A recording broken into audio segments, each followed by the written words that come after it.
Olá, queridos, sejam muito bem-vindos ao episódio número 3 da nossa websérie especial O Novo Normal, Insights para um Mundo em Mudança.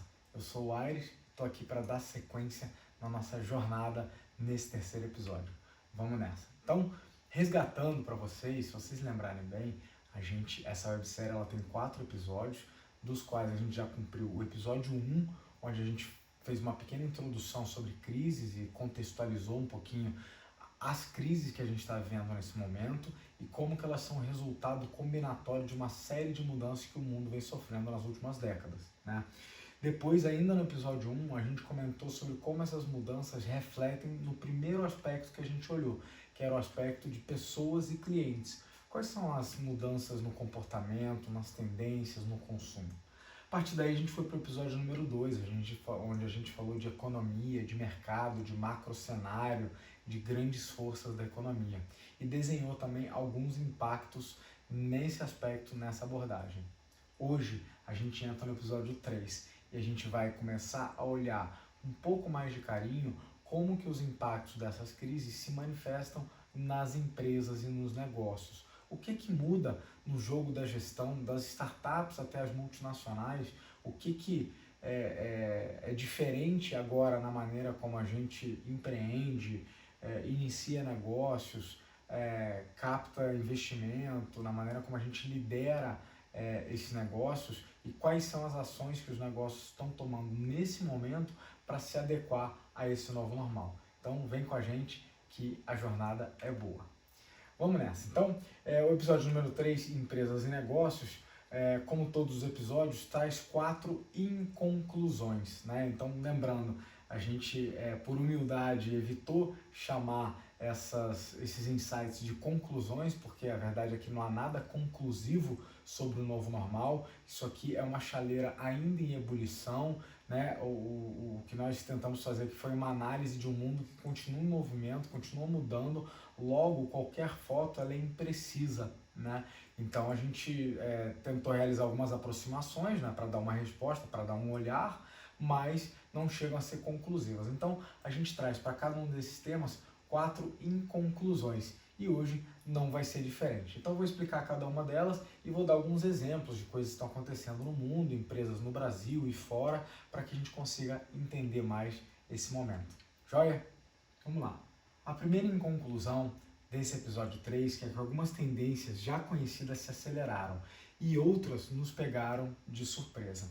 Então eu começo o episódio de hoje com um meme, né, uma provocação quase que debochada que anda rodando na internet, comparando o momento que a gente está vivendo com um dia na vida dos Jetsons. Acho que qualquer millennial aí deve lembrar dos Jetsons, né? Um clássico futurista, uma daquelas vezes que eu sempre comento que a humanidade tentou prever o futuro e em geral falhou miseravelmente. Mas a proximidade com essa situação aqui, no mínimo, é engraçado. Então, várias videoconferências com o chefe durante o dia ou com os colegas de trabalho, consultas médicas online, a telemedicina, né? Aulas de ginástica online, então o cuidado com o corpo e com a mente, com a saúde e bem-estar sendo realizado à distância e muitas videochamadas com amigos e familiares. Não dá para negar que tem uma ponta de verdade nisso aí, mas muito menos a gente se sentir como os Jetsons e muito mais a gente pensar quais são as tendências que já eram conhecidas, que não são inéditas no mundo e que foram apenas aceleradas, e quais são as tendências que a gente de fato desconhecia, que não eram mapeadas ou não eram previsíveis e agora estão acontecendo.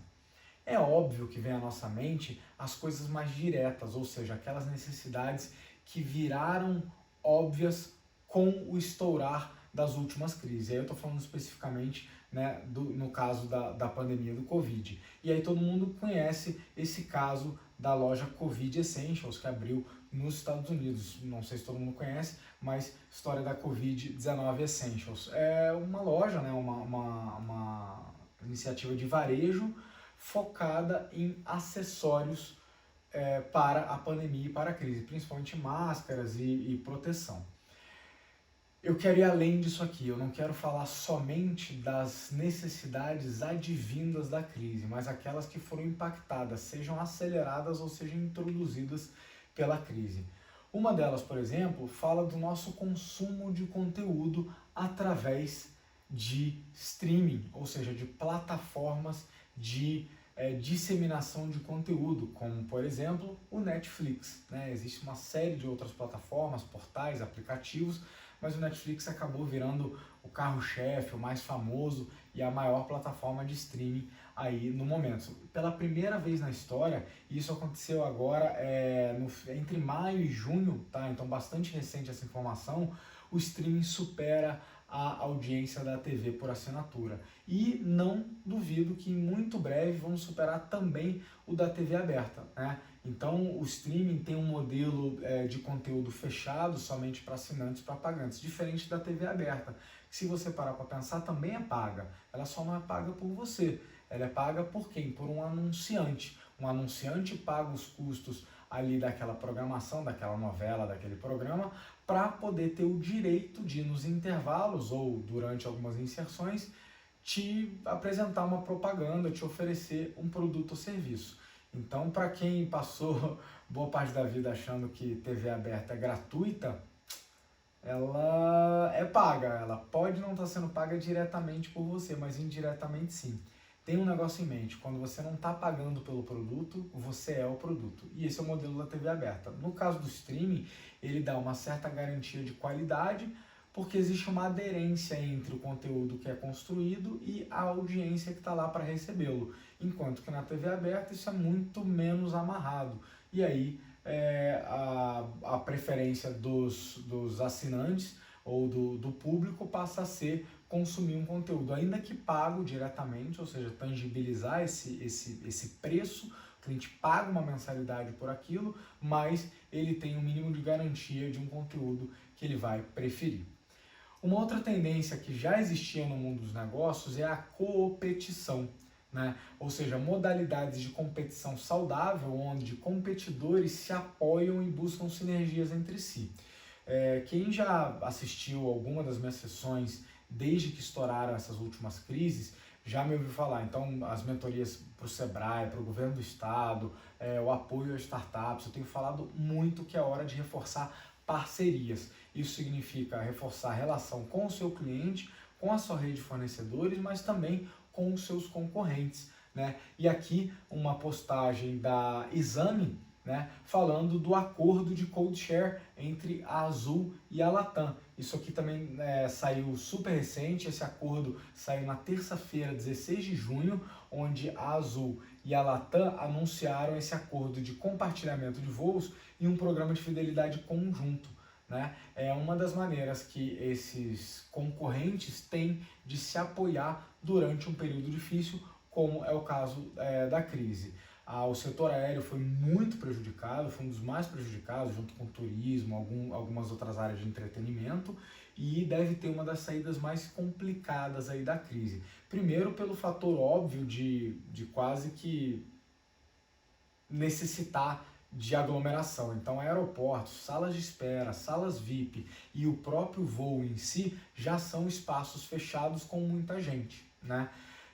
Segundo, os custos da aviação são bastante altos. Então, diferentemente do que alguns imaginam, é só a queda dos clientes vai forçar o preço para baixo. Não necessariamente, porque um voo tem uma quantidade, um quórum mínimo para ser financeiramente viável. Então, se você tem poucos passageiros, aquele custo fixo precisa ser rateado entre os passageiros. Isso significa que tudo indica que a gente vai ter um retorno dos voos um pouquinho mais caro do que a gente já estava habituado. Então, é normal que você busque fazer parcerias, seja das aéreas com seus fabricantes, né, o pessoal que faz o leasing dos aviões, tanto com as outras concorrentes. Então, uma das tendências que eu considero aceleradas durante a crise é o reforço das parcerias, inclusive as de competição, né, com os seus concorrentes. Uma outra tendência que não é inédita no mundo, mas que foi absolutamente acelerada pela última pandemia com a quebra das cadeias logísticas, a gente percebeu que muitos países não produzem grande parte da comida que consomem, né? Ou seja, é muito comum no mundo que estava em globalização avançada, é muito comum que parte do que é consumido naquele país não é gerado ali, não é produzido ali, é produzido em outro país e depois as cadeias de distribuição e as cadeias de supply garantem que aquele produto chegue lá. Não é à toa que o Brasil é um dos celeiros do mundo e alimenta boa parte do mundo. Se você pensar em banana, leite, soja, feijão, laranja, né, milho, um monte de coisa que a gente exporta para o mundo. Uma das tendências, então, que eu acredito que foram aceleradas é a busca por fontes alternativas de alimentação. Já existia uma série de estudos, várias startups na área, buscando modelos de alimentação fora das cadeias tradicionais. Então, alimentos à base de proteína, estudo com carne de inseto, e nesse caso aqui, uma postagem do Fórum Econômico Mundial falando sobre bifes impressos em laboratório ou criados em laboratório em apenas 3 semanas, né? Tem um método científico para fazer isso aqui, e esse aqui eu só trago como exemplo, porque a tendência que eu quero apontar é a busca por alternativas à alimentação. A alimentação do mundo ainda é um problema, mesmo sabendo que a gente já gera no total, no saldo total, a gente já gera mais comida do que seria necessário para o mundo. Mas por um problema de desigualdade social, distribuição, forças geopolíticas, logística e várias outras causas, a gente tem um momento esquisito, onde parte do mundo morre de fome e parte joga muita comida fora ou sofre problemas de obesidade. Então, a busca por diferentes matrizes de alimentação para o ser humano tem sido uma tendência que já existia, mas que nesse momento passa a ser bastante exacerbada, porque nem tudo pode ser plantado ou criado em todos os países, né? Seja por clima, seja por limitações de espaço e de solo mesmo, seja por N outros fatores.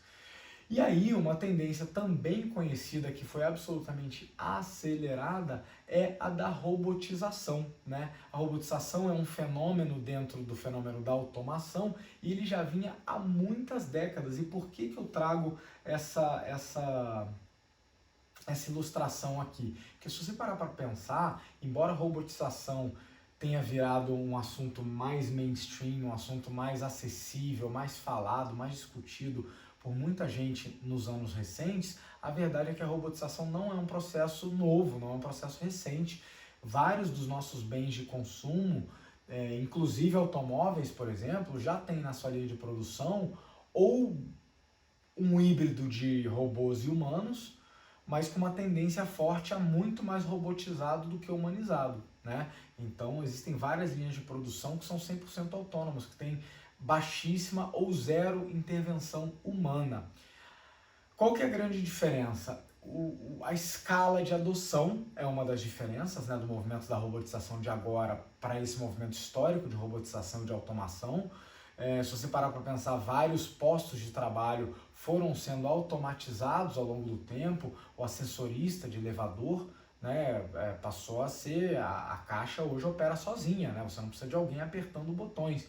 E se você vai nos prédios mais novos, nos smart buildings, você vai ver que o próprio software que gerencia o elevador já está conectado com controle de acesso, com catraca. Eu tive um escritório há poucos anos atrás que, ao passar o meu crachá na catraca de controle de acesso, ele já acionava o elevador e, baseado num protocolo de menor distância, ele pegava o elevador mais próximo e juntava o meu pedido com o de outros eventuais condôminos que tivessem passado ali nos últimos minutos ou nos últimos segundos na catraca, de maneira que a gente compartilharia o elevador porque tinha uns andares próximos. Então existe ali uma conta de eficiência e tal. Então esse é um sinônimo de automação e de robotização que vem acontecendo aí recentemente. Então, mas o que acontece agora que esse fenômeno foi exacerbado? Então, como comentei, a escala de adoção.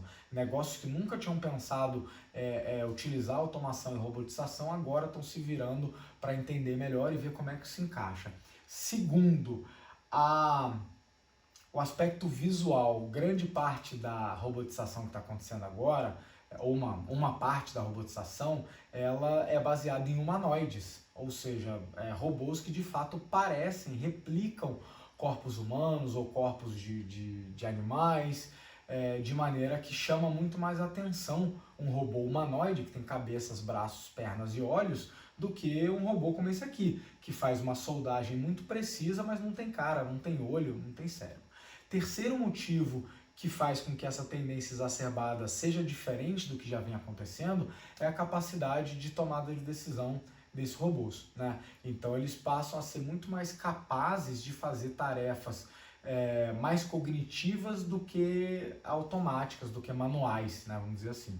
Então, enquanto a gente já estava acostumado com robôs que apertavam parafusos e faziam soldas e moviam peças de um lado para o outro ou encaminhavam esteiras, isso para a gente já era muito normal, é esquisito você pensar que agora quem está te atendendo do outro lado da linha ou do outro lado do chat é um robô. E baseado na sua interação com ele, ele vai ter respostas diferentes. Então, a capacidade cognitiva que está sendo dada para os robôs, o que a gente vem chamando de inteligência artificial, aprendizagem de máquina e coisas assim, de fato é muito diferente do que vinha acontecendo nos últimos anos. Então, pensa que essa curva começou a explodir exponencialmente, né? Tanto em profundidade da capacidade da tecnologia, mas também na escala de adoção muito mais larga. Então essa é uma tendência que eu aponto aí que já estava em andamento, não é inédita, mas foi potencializada aí pelo mundo. Uma outra tendência que já estava em andamento, né, e a gente já vinha apontando aí em N ocasiões diferentes, é a digitalização das relações de trabalho, principalmente com o home office, o trabalho remoto e a integração via tecnologia. De novo, nada de inédito aí, eu tive o prazer de trabalhar em equipes remotas globais, com fusos diferentes, idiomas diferentes, há mais de 10 anos atrás. Então, várias grandes empresas, várias multinacionais que estão no Brasil já operavam assim, principalmente aquelas que têm operações globais. Eu trabalhava, por exemplo, numa equipe que tinha um pedaço na China, um pedaço na Polônia, um pedaço na França, um pedaço aqui no Brasil, e essas equipes faziam um handover, iam passando o bastão de uma equipe para outra, de maneira que cada país cobria um período do dia, normalmente um período ali de 6 a 8 horas. E aí passava o bastão para o país seguinte, de maneira que a empresa estava funcionando 24/7, né, 24 horas e 7 dias na semana. Esse é um modelo que a gente chama Follow the Sun, ou seja, vai seguindo o sol, você sempre passa o bastão para aquele país que está começando a jornada.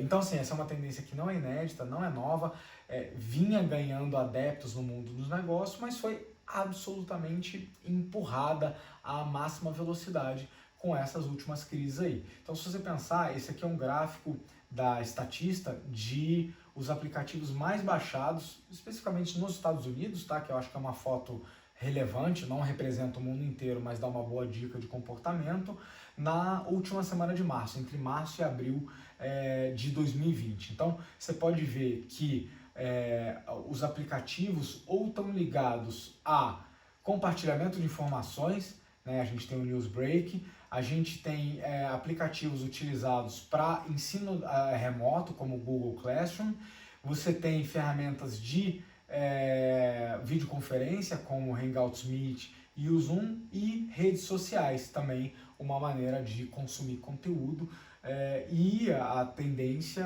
de absorção dessas tecnologias por uma massa de milhões de pessoas que mal as conhecia é um fator bastante relevante. Então, de novo, uma tendência não inédita, mas que ganhou muita velocidade a sair.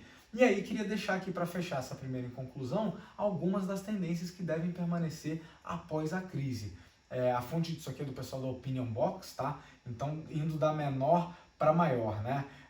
O uso de máscaras, por exemplo, é algo que eu não acredito que vai ficar por muito tempo. Acredito que a gente ainda deve conviver com esse vírus durante algum tempo, e aí vai ser normal a gente viver de máscara, mas a partir do momento que o perigo do contágio ou a imunização tiver diminuído, ou a imunização de rebanho, a imunização coletiva já tiver dando seu efeito, a tendência é que não tem mais por que as pessoas usarem mais máscara.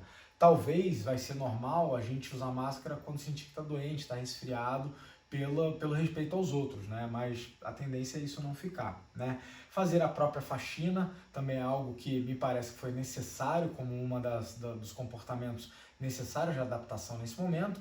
mas a tendência é que todo mundo que tem acesso aí a um profissional especializado vai voltar a fazer isso, até para terceirizar essa responsabilidade, né? E aí a gente vai subindo, e eu queria focar mais nessas aqui, né, do verde para cima. Então, consumir lives. Aqui o pessoal da Opinion Box fala de lives de show. Eu diria lives em geral. Quem aprendeu que consumir conteúdo através de live é uma opção e gostou, dificilmente vai voltar atrás. Então essa é uma tendência que deve permanecer. O trabalho remoto, sem sombra de dúvida, vocês vão ver no episódio número 4 que a gente vai falar sobre isso, sobre como que o mundo do trabalho mudou e sobre como que o home office passou a ser uma realidade da qual não necessariamente vai ter fim. Boa parte dos CEOs, dos diretores e dos empresários que eu conheço estão considerando o home office como um dos braços da operação daqui para frente, né? De maneira que, uma vez que a gente aprendeu a operar remoto, pelo menos parte do que a gente faz não precisa mais ser presencial. Você parar para pensar, é um modelo meio esquisito, você pagar 50, 100, 200 mil reais de aluguel num andar para ter todo mundo fisicamente ali, agora que você aprendeu que parte do trabalho você consegue fazer remoto. Não me parece que vai ser eliminado, né, o trabalho, 100% o trabalho presencial, mas muito mais um modelo híbrido, tá? Agora indo aqui para a segunda categoria, em segundo lugar aqui, né?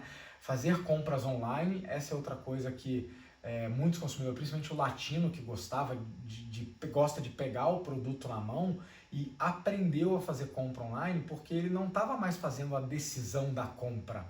Percebe que você já tem a sua marca preferida de cereal, de leite, de água, de insumos de limpeza e você só vai no supermercado cumprir a tarefa operacional de recolher esses produtos e pagar por eles.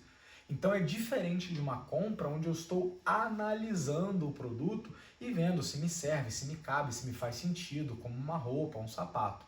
Diria que até esses bens a gente já está aprendendo a fazer uma compra online, mas falando das compras de supermercado, não tem o menor motivo para você gastar um tempo precioso da sua vida, deixar de trabalhar, deixar de estar fazendo exercício físico, deixar de estar com sua família, com o teu hobby, para ir recolher sacos de arroz no mercado, quando você pode fazer isso online e ter isso entregue na sua casa.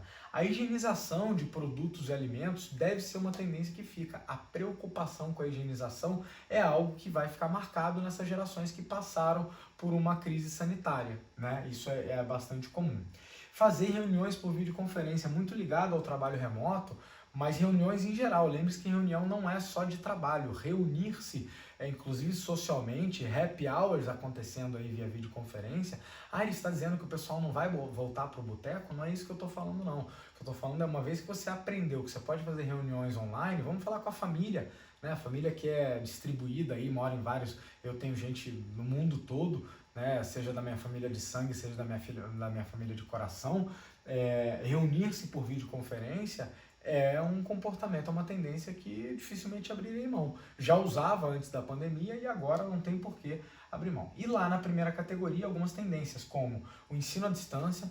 Esse é outro que não tem como andar para trás. Então, o mercado de educação vinha fazendo uma resistência, né, à virada para o remoto. O EAD acabou sendo usado, principalmente no Brasil, como uma ferramenta de barateamento de custo, e aí acabou sendo, infelizmente, erroneamente associado a baixa qualidade, mas não é, o problema não é o canal, tá? Não dá para dizer que o ensino remoto é pior do que o ensino presencial, dá para dizer que alguns tipos de ensino em alguns lugares ensinam piores do que os outros, e não é uma culpa do canal em si, né? Mas o ensino à distância vai passar a fazer parte de um modelo que eu acredito que vai ser cada vez mais híbrido. De novo, a gente vai voltar nesse tema no episódio número 4, a gente fala de mudanças no trabalho e na educação.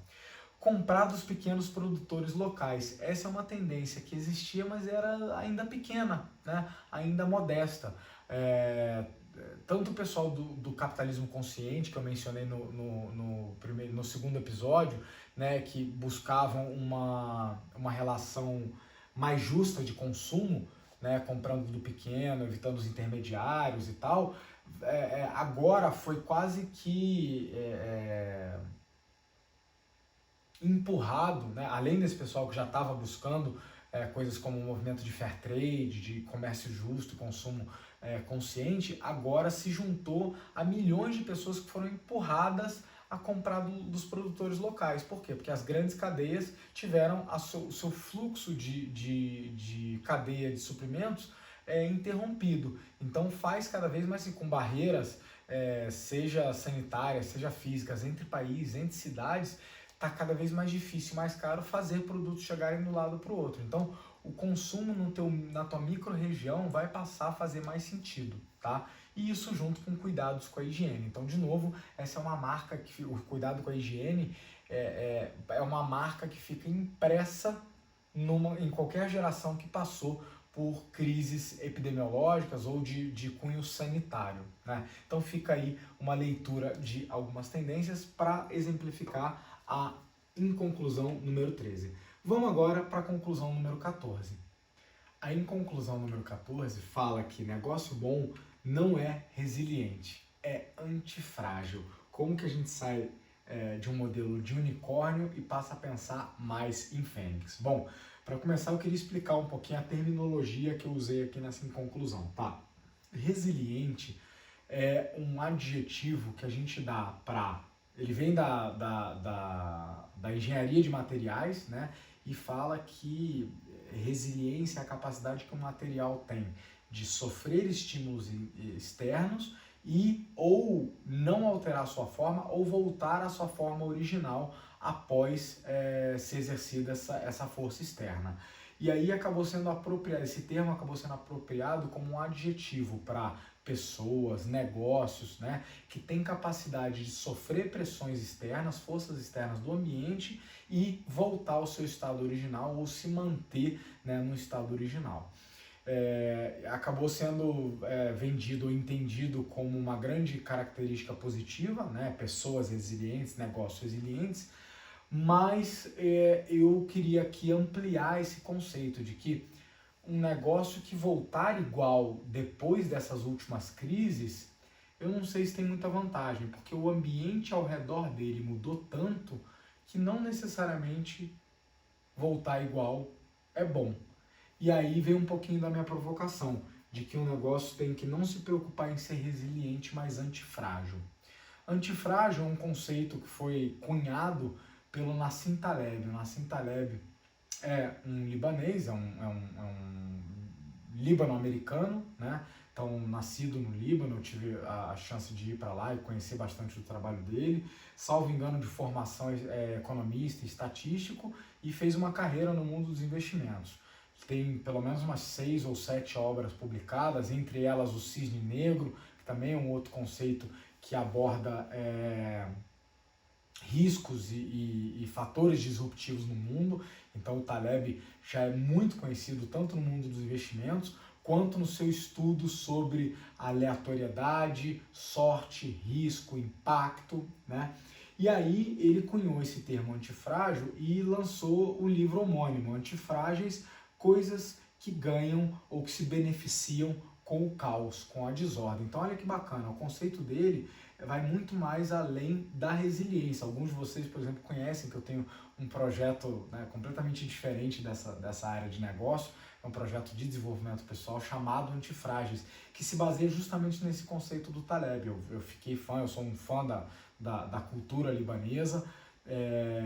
Para quem não conhece, no Brasil a gente tem uma comunidade libanesa imensa, né? E a minha admiração vai muito além da gastronomia, mas sim do modo de pensar desse povo fantástico que são os libaneses. E já conheci o trabalho do Taleb e já era fã desse conceito específico. Então pensa isso aplicado para um negócio. Ele está falando o seguinte, um negócio não tem que só aguentar a porrada, aguentar a crise e voltar igual. A gente tem que aproveitar esse momento, se beneficiar dele, voltar melhor, voltar mais forte, rever algumas coisas, construir novas capacidades. E aí vem a minha provocação de unicórnio a fênix. Né? Acho que quase todo mundo conhece a nomenclatura unicórnio, que é um nome que se dá a empresas avaliadas em mais de $1 bilhão. Né? Eles ganharam esse nome porque, na verdade, a primeira pessoa que falou quase que em um tom jocoso, um tom debochado de que, né, uma empresa que valesse $1 bilhão já se ouviu falar, mas ninguém nunca tinha visto. E aí vem aí a criatura mítica do unicórnio. a partir do momento que começou a ficar cada vez mais comum e cada vez mais acessível você conseguir crescer uma empresa a ponto dela valer $1 bilhão, né? O problema é que esse status de unicórnio deixou de ser a única coisa, com as lições que as crises têm nos trazido, crescer e valer muito deixou de ser a única variável importante. Eu não estou dizendo em momento nenhum que unicórnio já não é válido. Tem um monte de gente que critica o termo e fala, não quero unicórnio porque confunde unicórnio com um modelo de crescimento. Aí fala, porque a Uber isso, que a WeWork aquilo, porque são unicórnios. Cara, para cada 2 maus exemplos tem uma série de bons exemplos, né? O Brasil terminou o ano passado com 13 unicórnios, né? Saiu muito bem, aí está nos top 5 do mundo em criação de novos unicórnios, empatou aí com a Alemanha, com outros países bacanas, embora ainda tenha muita oportunidade pela frente. Meu ponto é, não confunda unicórnio com alguma empresa em específico e alguma coisa do modelo dela que você não gosta. Então, ser unicórnio continua sendo um critério, uma métrica e talvez até uma meta para alguns negócios, né? Ou seja, crescer tanto a ponto de valer $1 bilhão. Mas fato é que as lições da crise nos mostraram que não é só isso, que a gente precisa se preocupar com outras coisas. Então, a minha provocação aqui de não pensar só em ser um unicórnio, mas pensar em ser uma fênix, uma criatura que se reergue das cinzas, que se morfa mediante pressões do ambiente, passa a fazer cada vez mais sentido. Claro que tem outras analogias animais, tem muita gente falando das empresas camelo, aquelas que têm recursos guardados e sobrevivem nas adversidades. Eu gosto muito, mais num cunho pessoal, da analogia do camaleão. Vários de vocês já devem ter ouvido falar do camaleão, da adaptação ao meio, mas a provocação aqui é essa. E aí esse material muito bacana da McKinsey fala que as empresas estão respondendo a esse último conjunto de crises com 5 conjuntos de ações. E claro, eu não vou passar aqui no detalhe, porque esse material está aberto, depois vocês podem buscar, e o objetivo não é ler o material, mas sim processar e conectar ele com outras coisas. Primeiro conjunto de ações fala que a gente está preocupado com proteção, tá? Então, cada vez mais fica importante a gente se precaver e se preparar. Segundo, cadeia de suprimentos, estabilização da cadeia de suprimentos. Então, garantir que os insumos mínimos da tua operação continuem chegando, nem que você tenha que alterar rotas logísticas, parceiros logísticos. O terceiro, engajamento de clientes. Então, quem viu, por exemplo, o meu workshop de abertura do Startup Evolution, que foi um programa que rodou, que ainda está rodando agora no meio de 2020, no meu workshop de abertura eu falo da importância de se aproximar do cliente, entender o cliente e estar ali para servi-lo nesse momento. Essas relações vão ser muito importantes nesse momento, né? Como quarto conjunto de ações, a parte financeira, né? Tanto, não só a redução de custo, que é uma ação menor, mas a parte de ter definições de cenário e planejamento de cenários de custo e tomar decisões muito mais criteriosas do ponto de vista de uso do recurso financeiro, porque num momento como esse, onde a roda econômica dá uma desacelerada, a atividade econômica desacelera, existe uma crise de liquidez, existe menos grana disponível no mercado circulando e trocando de mão, é absolutamente necessário que finanças seja algo olhado com lupa, preparado e planejado, tá? Não deixe o seu caixa chegar em algum lugar que o seu planejamento não chegou 60 dias antes, beleza?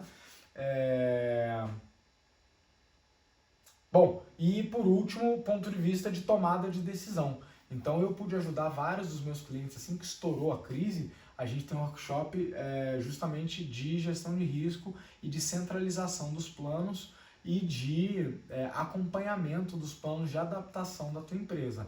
Grande parte dos meus clientes eu atendi na primeira onda de modificações, né, ou seja, naquele momento que estourou a crise da pandemia, e agora eu estou ajudando os clientes com a segunda onda, que é prepará-los para o novo normal, saída da crise, planos de crescimento, tração, musculatura, que é diferente das ações que a gente tomou há 4 meses atrás, tá? Então esses são alguns conjuntos de ações, né? E sendo que cada uma delas, se você perceber, é quebrada em várias outras subações. Tá? Então, de novo, o objetivo não é só blindar a sua empresa das porradas e dos impactos negativos da crise, mas sim fazer ela aproveitar como que ela pode pivotar, se morfar para se adaptar melhor a esse novo cenário que está se morfando. Então tem um aspecto aí de positividade também. A em conclusão número 15 fala que Darwin fez mais pela transformação digital da sua empresa do que o seu CIO.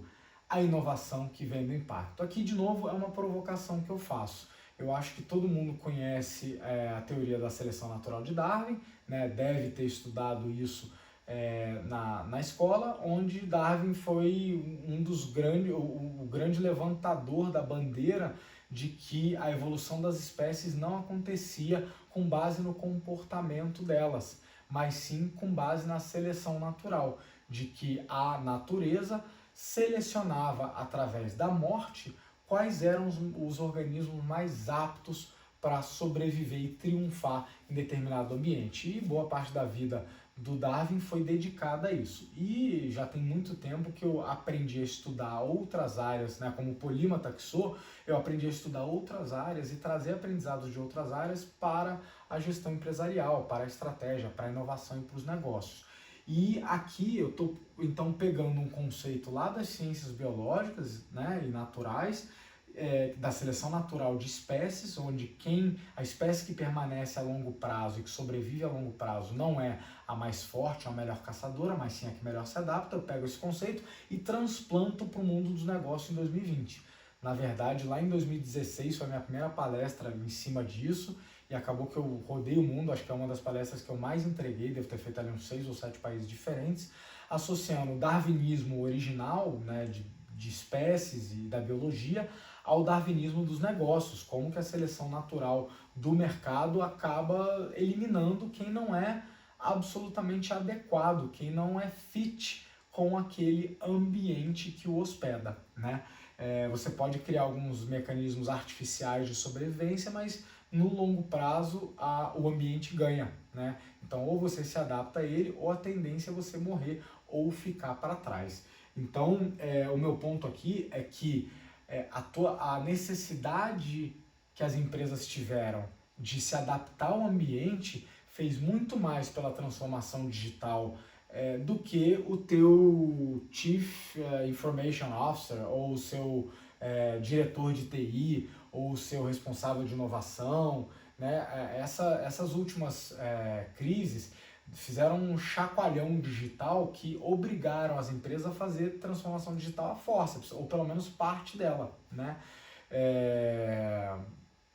E assim, e a complementação dela, que eu falo, dessa em conclusão que eu falo que é a inovação que vem do impacto, é algo que eu já comentei também N vezes nos meus podcasts, nas consultorias e nas palestras, que é a necessidade é a mãe da criatividade. Nada como uma pitada de escassez para fazer alguém ser mais criativo. Não só sobre como cortar custos, mas também onde investir os seus recursos, né? Fazendo um paralelo, claro, guardar as devidas proporções, tem muita gente que associa o sucesso de alguns pequenos países europeus a eles terem passado experiências de escassez, como guerras muito sérias, muito longas, terem passado fome. Isso ensina lições, tanto para um povo quanto para uma empresa, que os períodos de vacas gordas nunca vão ensinar.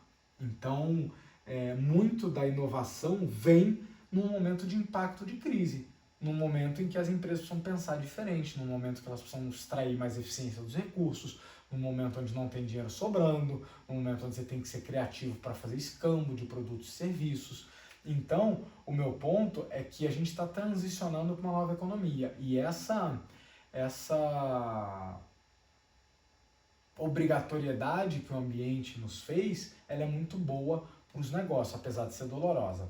Eu participei dessa sessão aqui que chama Unicórnios Brasileiros, Transicionando para a Nova Economia. Então tinha o pessoal do Nubank, do iFood, da Gympass, né, de grandes scale-ups, né, empresas que já foram startups, mas que já encontraram um modelo de crescimento de escala e estão crescendo nesse momento, foi moderado pelo pessoal da McKinsey. A McKinsey abre essa sessão apresentando o seu reporte digital, né, tanto a versão original, que olhava até dezembro do ano passado, quanto alguns complementos, já estudando fenômenos das crises recentes, né, do primeiro semestre de 2020. Então é uma live assim, ó, uma sessão riquíssima de conteúdo, recomendo, como todo o conteúdo que eu estou trazendo aqui, recomendo para quem se interessar, né? Mas algumas lições que ficam disso aí é que essa transição para a nova economia, ela, por um lado, ela foi forçada e empurrou quase que todo mundo da mesma maneira, mas agora que já passou o susto, os negócios estão decidindo como é que eles vão se adaptar melhor, né? Então, vamos lembrar que transformação digital é para empresas, mas também é para pessoas. Tem uma parte cultural, uma parte de mentalidade. E não é porque você começou a usar reunião em videoconferência que toda empresa fez transformação digital. É importante, né, aquilatar aí essa diferença. Então, mas fato é que vários dos negócios, tanto os que já nasceram tecnológicos quanto os que não nasceram, estão adotando tecnologias e virtualização e digitalização em muito maior escala, desde coisas como automação de processos robotizados, como que é RPA, automação e uma série de outras adoções de tecnologia e de digitalização. Então, assim como aqui eu dei exemplo de algumas scale-ups, empresas que nasceram como tecnológicas, de base tecnológica, eu queria falar de empresas, vamos dizer, da economia tradicional, né, empresas offline, como por exemplo a Riachuelo. Riachuelo é uma gigante aí do varejo e diz, aos 72 anos, tradicional empresa de varejo de moda intensifica parcerias com universidades e empresas tecnológicas para reinventar seu modelo de negócio. A chamada é Riachuelo quer ser startup. Gente, nos meios que eu circulo, eu recebi essa notícia com uma série de piadas, deboches, críticas, acusações. Quem me conhece sabe do meu olhar otimista e abundante. Eu adoro ver isso aqui. Na verdade, se parar para pensar, boa parte da minha última década eu venho ajudando clientes como a Riachuelo, empresas não tecnológicas, não digitais, a fazerem essa transição. E eu estou muito feliz que, claro, de uma maneira ruim, inesperada e até dolorosa, mas eu estou muito feliz que um dos impactos positivos é fazer empresas como a startup acelerarem esse processo, se aproximarem mais das startups. E a Riachuelo aqui é só um exemplo. Então, parabéns para o time da Riachuelo, de todo mundo que está fazendo agora, seja empurrado pela pandemia ou não, algum processo de transformação digital, seja das ferramentas, seja dos métodos de trabalho, ou seja da sua cultura. Tá? Então, meu ponto vamos aproveitar essa oportunidade que se abriu para os teus negócios e botar com tudo coisas que a gente já sabia que eram verdade, porque lembra, se você voltar 2 passos aqui, eu apresentei um monte de tendências que não são inéditas no mundo, né? Mas que foram, vamos dizer, forçadas, né, por conta da pandemia. Então, para fechar esse item, eu queria lembrar de algumas forças, algumas tendências que vão impactar a transformação da sua empresa. Vamos falar, a distribuição de renda no mundo deve ser impactado, então perfis de consumo e de cliente devem mudar, educação absolutamente impactada, a gente já tangenciou esse assunto algumas vezes e vai voltar nele no episódio 4. Infraestrutura, vai ser muito diferente pensar em infraestrutura de cidades, governo cada vez mais transparente, cada vez sendo mais cobrado por suas posições, né? A gente viu movimentos nos últimos 10 anos de levantes populares em um monte de países diferentes, onde a população deu um basta e percebeu que, cara, o poder emana do povo, como dizem, né? Ou seja, quem manda em uma determinada sociedade, em geral, é o povo, e não os representantes eleitos para representarem o povo, né?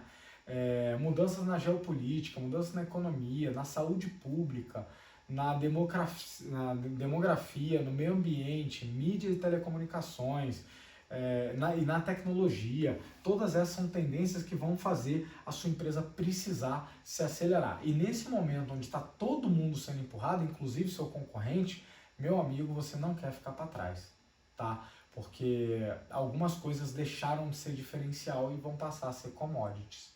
Tá? Você ter, por exemplo, um canal digital, uma presença digital na internet, para receber, para dar suporte aos teus clientes, eu acho inevitável hoje, mesmo sendo uma empresa da offline. Percebe? Então, continua se apoiando na força que a crise deu para acelerar e amplificar o seu processo de transformação digital. Porque, de novo, não é virar algumas reuniões para online que vai fazer a sua empresa de fato ter se transformado, né?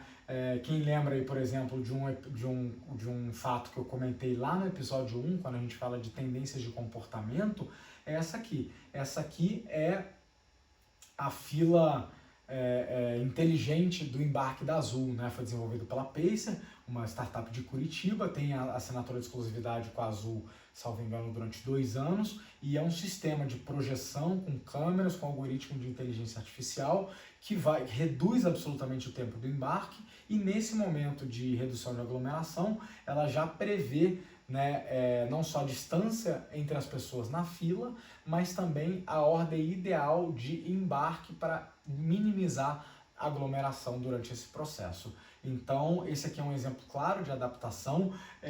A ferramenta, a solução tecnológica não foi criada para a pandemia, então, de novo, ela já era uma tendência existente, que era usar a tecnologia para ganhar mais eficiência no processo de embarque, mas agora ela foi pivotada para também melhorar o processo de embarque do ponto de vista de aglomeração e aproximação de pessoas, tá? E para a gente fechar o episódio de hoje, entrar em conclusão número 16, tá bom? E aí, pessoal, como em conclusão número 16, eu trago aqui, ó, ágil e com propósito, pivotagem no formato, firmeza nos valores. Esse para mim simboliza um pouco também do impacto que essas crises empilhadas, que esse conjunto de mudanças combinatórias vem causando na gestão das empresas. Então, explicando em conclusão, como eu sempre faço, as empresas passam a terem que ser mais ágeis, uma gestão mais ágil, o que significa foco na geração de valor, evitar distrações, pragmatismo absoluto, cliente no centro e eficiência absoluta, tá? E com propósito, ou seja, as organizações passam a sentir que gerar lucro é muito bom, muito saudável, mas não é o objetivo central de empresa nenhuma. Isso é subproduto de uma operação bem feita, né? Mas ela passa a ter um motivo de por que existir e qual que é a contribuição, impacto ou marca que ela quer deixar na sociedade ou nos seus clientes. Então passa a ficar cada vez mais claro isso passa a ser um fator de escolha de clientes junto a marcas, né? E que passam a cobrar posicionamentos das empresas frente aos grandes questionamentos do mundo, né? No caso de George Floyd, por exemplo, a gente viu casos de empresas que foram cobradas por seus públicos fiéis que se posicionassem, porque ficar calado já não é mais uma opção, né? Ou seja, a empresa que não queria entrar em polêmica agora vai ser cobrada pelos seus clientes de se posicionar perante uma questão relevante, como o caso do racismo, como violência doméstica, como fome, desigualdade e outros problemas do mundo. Então a gente vai falar aí um pouquinho disso. Esse aqui é um material da Boston Consulting Group que fala que execução rápida requer estratégia rápida. Eu fico feliz que finalmente está ganhando corpo algo que eu venho batalhando e levando para os meus clientes já há muitos anos, que é estratégia não precisa ser um conceito pesado, moroso, nem fixo, nem de muito longo prazo. Você consegue ter estratégia em ciclos menores, mais ágeis, você consegue ter uma estratégia mínima viável, né? E rodar planejamentos estratégicos, ciclos de planejamento estratégicos, onde você faz leitura do ambiente externo, interno, seta metas e depois acompanha para orientar todas as decisões da empresa para esse sistema de metas, né? Para que ela persiga aqueles nortes aonde ela quer chegar. Então, uma das primeiras tendências que a gente passa a ver é que a agilidade na gestão deixa de ser um diferencial e passa a ser quase que obrigatório. Qualquer organização hoje que queira estar brigando, né, no jogo A, ou seja, né, com os melhores do seu segmento, do seu nicho, não podem ter o luxo de não estar operando com eficiência operacional, cliente no centro e eu estou falando da filosofia de centricidade do cliente mesmo, onde todas as demandas e decisões partem da entrega de valor para o cliente e não ao contrário, onde ciclos curtos, adaptativos e planos revisados com frequência passam a fazer muito mais sentido do que planos estáticos de longo prazo, né? Onde o erro passa a retroalimentar os planos existentes, né? E a tolerância ao erro e até ao respeito ao erro no processo evolutivo de uma organização passam a fazer mais sentido em organizações dessas, né? Então essa aí é uma das tendências. Tem um material da McKinsey, que eu não vou dar spoiler aqui, eu recomendo que quem se interessar pelo assunto olhe, que fala do seguinte: a recuperação pós-Covid baseada no mundo digital. 5 perguntas, 5 provocações para o seu CEO. Então, a McKinsey já começa a olhar para a saída da curva, para o final desta crise que a gente está vivendo no momento, ou pelo menos de algumas delas que a gente está vivendo no momento, e passa a falar o seguinte: cara, tem perguntas que a gente precisa se fazer hoje se você quiser sair bem dessa crise. Porque o cenário já está desenhado. Claro que tem muita incógnita ainda. A gente ainda está sujeito, por exemplo, a uma segunda onda de contaminação mundial. Tá? Então, mesmo lugares que estavam saudáveis, que já estavam reabrindo, que tinham contaminado, tem lugares que já estão com casos de segundo surto, né? Então, tem muitas variáveis que a gente desconhece. Mas já existe uma certa clareza sobre o cenário pós-crise e sobre a recuperação, principalmente baseada no digital. Só que essas perguntas têm que ser começadas a serem feitas hoje. E é essa provocação que a McKinsey traz. Eu participo de uma comunidade chamada Brasil, no Vale do Silício, Brasil at Silicon Valley, que é puxada pelo pessoal de Stanford. Tem participação de gente de Harvard e de alguns outros ecossistemas de inovação e de educação lá nos Estados Unidos. Acontece lá no Vale, né? Então lá naquela bolha de mentalidade diferente lá na costa oeste dos Estados Unidos. E um dos convites que eu recebi agora foi para participar de O Caminho do Progresso. Líderes extraordinários para tempos extraordinários. Olha que legal. É um dos poucos materiais, ou um dos primeiros materiais, primeiras comunidades que começaram a falar o seguinte: essa recuperação tem muito de digital, mas tem muito de offline também. A gente, como nunca, vai precisar da nossa humanidade. Liderança não vai ser a mesma coisa antes dessa crise e depois dessa crise. Então percebe que quando eu estou falando que ágeis e com propósito, são empresas que entendem que, por mais paradoxal que seja, a única certeza é a mudança. Ou seja, agora a gente teve essa crise, a próxima sabe-se lá qual vai ser o gatilho. Nos últimos 10 anos a gente teve várias crises, inclusive epidemiológicas. A gente teve SARS, H1N1, Ebola, e a tendência é ter mais. Né? Se vocês lembrarem, eu recomendei, acho que no episódio de abertura, eu recomendei um documentário do Netflix sobre a pandemia, sobre o Covid especificamente, onde você entende que só as crises de cunho sanitário e vírus zoonóticos, esses que pulam de animais para humanos, a gente tem mais vários ainda para sofrer, fora os outros possíveis gatilhos de crise, né? Como tensões geopolíticas, né? E várias outras causas aí que podem ser. Então, empresas que entendem isso, entendem que o negócio de ganhar no longo prazo é um negócio de transformação, é um negócio de adaptação. Ou seja, a competência de mudar-se, adaptar-se ao ambiente passa a ser tão importante quanto as competências técnicas de produzir o teu produto ou serviço. E aí entra o meu darwinismo de novo. Para isso, passa a ser necessário você operar com agilidade.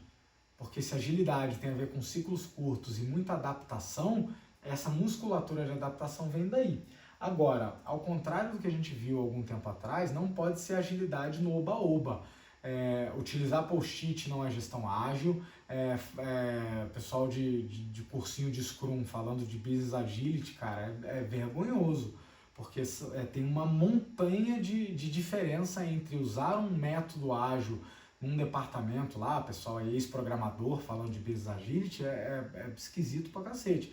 Porque as empresas de fato ágeis, existe uma camada de gestão organizacional ágil que vai muito além da adoção de método A ou método B, né? Então a gente tem chamado isso de agilidade em escala ou agilidade organizacional, dependendo da empresa, agilidade corporativa, mas principalmente uma agilidade disciplinada, onde não é a velocidade a qualquer custo. Todos vocês devem lembrar de alguns modelos de negócio que cresceram rápido demais e isso gerou vários problemas. Então, é o equilíbrio de velocidade e controle. Então, agilidade disciplinada é isso, né? Para evitar casos como do WeWork, por exemplo. Agora, isso vai requerer uma nova cultura, novos modelos de time, mais flexibilização, tudo que a gente está vendo acontecer agora nesse momento, né? Uma gestão menos focada no boom da hora, né? No funcionário rendendo horas de trabalho e muito mais em responsabilidades concluídas. Muito menos microgerenciamento e muito mais compartilhamento de responsabilidades, né? A gente está vendo também como tendência da gestão ágil o abandono de alguns rituais que a gente mantinha porque achava importante. Então, foi um grande baque para todo mundo assistir a call anual da Berkshire, lá do Warren Buffett, 100% via internet e sem público, sem plateia, né? Então isso mostra que as organizações estão abandonando alguns rituais que ficaram claros que não funcionam, não são mais necessários, né? Coisas às quais a gente se apegava tanto, mas que não precisam mais.